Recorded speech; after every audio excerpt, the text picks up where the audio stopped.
Assalamualaikum warahmatullahi wabarakatuh. Perkenalkan, saya Erina Safira Nurjana dari kelas B dengan NIM K44191034. Di sini saya akan mempresentasikan mengenai rencana pelaksanaan pembelajaran atau RPP konvensional sejarah Indonesia. Dalam RPP, pertama-tama ada memuat identitas, yaitu terdiri dari nama sekolah, mata pelajaran, kelas atau semester, materi pokok, dan alokasi waktu. Di sini saya mengambil materi proses masuknya agama dan kebudayaan Islam ke Indonesia dengan alokasi waktu 2 kali 45 menit dalam satu pertemuan. Kemudian di sini ada kompetensi inti yang terdiri dari 4 kompetensi. Kemudian ada kompetensi dasar. Kompetensi dasar ini diturunkan dari silabus. Saya mengambil 2 kompetensi dasar, yaitu 3.7 dan 4.7. Kemudian ada IPK atau indikator pencapaian kompetensi.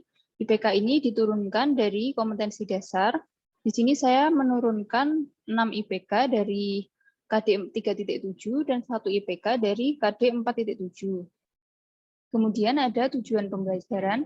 Di sini tujuan pembelajaran diambil menurut IPK yang sudah ditulis. Kemudian ada pendekatan, metode, dan model. Di sini saya memakai pendekatan scientific learning dengan metode pembelajaran, presentasi kelompok, diskusi kelompok, dan ceramah interaktif, dan model pembelajaran discovery learning. Kemudian ada sumber belajar yang saya gunakan, yaitu yang pertama buku Sejarah Indonesia SMA kelas 10 dari Kemendikbud tahun 2017 edisi revisi, dan modul Sejarah Indonesia kelas 10 tentang materi proses masuknya agama dan kebudayaan Islam ke Indonesia yang dapat diakses melalui link sebagai berikut. Kemudian ada media belajar. Di sini saya menggunakan laptop, LCD proyektor, dan papan tulis serta spidol.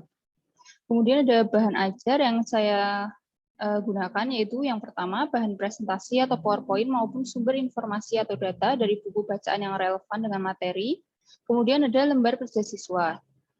Yang selanjutnya ada tahapan pembelajaran. Tahapan atau sintak model ini terdiri dari 3 tahap, yaitu yang pertama pendahuluan, yang kedua ada kegiatan inti, dan yang ketiga ada penutup.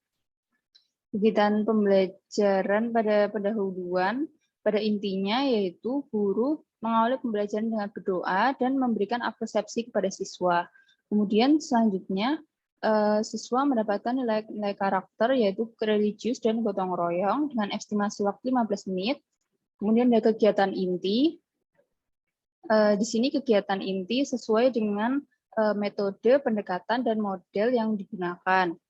Siswa mendapatkan nilai karakter, kerjasama, kolaborasi, dan berpikir kritis dengan estimasi waktu 65 menit. Kemudian ada kegiatan penutup. Di sini guru dan siswa menyimpulkan secara keseluruhan materi, kemudian guru juga memberikan refleksi kepada siswa. Di sini nilai karakter yang didapatkan yaitu religius dengan estimasi waktu 10 menit. Kemudian ada penilaian. Yang pertama yaitu teknik penilaian. Penilaian sikap yaitu dengan observasi, penilaian pengetahuan dengan tes tertulis, penilaian keterampilan dengan presentasi hasil diskusi kelompok. Kemudian bentuk penilaiannya, observasi dengan jurnal penilaian sikap, tes tertulis dengan soal uraian, praktik dengan lembar penilaian presentasi, dan portofolio dengan lembar penilaian laporan hasil presentasi. Kemudian ada instrumen penilaian yang terlampir pada lampiran. Lalu remedial diberikan kepada siswa yang belum tuntas mempelajari materi, menguasai materi dengan memberikan soal tes tertulis.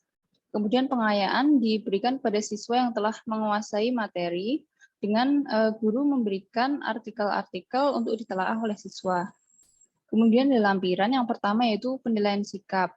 Ada instrumen penilaian sikap yang berisi untuk catatan guru mengenai kejadian atau perilaku, baik itu positif atau negatif, beserta tindak lanjutnya tentang kejadian yang terjadi pada saat proses pembelajaran berlangsung. Kemudian ada penilaian pengetahuan, yaitu dengan tes tertulis, tes uraian.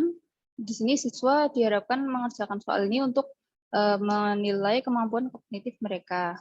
Kemudian ada penilaian keterampilan, yaitu dengan tugas mandiri siswa. Di sini sesuai dengan KD 4.7, yaitu tugasnya membuat esai tentang akulturasi kebudayaan Islam di Indonesia. Kemudian ada lembar penilaian tugas mandiri. Penilaian ini dinilai dengan aspek-aspek yang berbeda dan dengan bobot nilai yang berbeda juga. Lalu ada lembar penilaian presentasi kelompok. Yang terakhir ada lembar kerja peserta didik atau LKPD mengenai proses masuknya agama dan kebudayaan Islam ke Indonesia. Yang pertama berisi identitas, nama, kelas 1 semester, dan mata pelajaran. Kemudian ada kompetensi dasar dan indikator pencapaian kompetensi. Lalu ada petunjuk dan langkah-langkah kegiatan. Di sini guru membagi siswa menjadi 5 kelompok. Kemudian setiap anggota menentukan ketua kelompok masing-masing. Lalu siswa diarahkan untuk mengerjakan soal berikut. Di sini diberikan stimulus berupa gambar dan penjelasan. Lalu siswa menjawab pertanyaan-pertanyaan ini.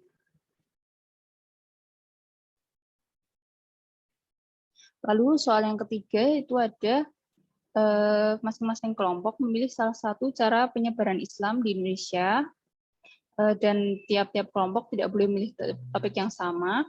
Lalu setiap kelompok tadi membuat poster infografis tentang topik yang dipilih dengan menggunakan aplikasi editing. Mungkin seperti itu RPP yang saya buat. Bila ada kurangnya saya mohon maaf. Wassalamualaikum warahmatullahi wabarakatuh.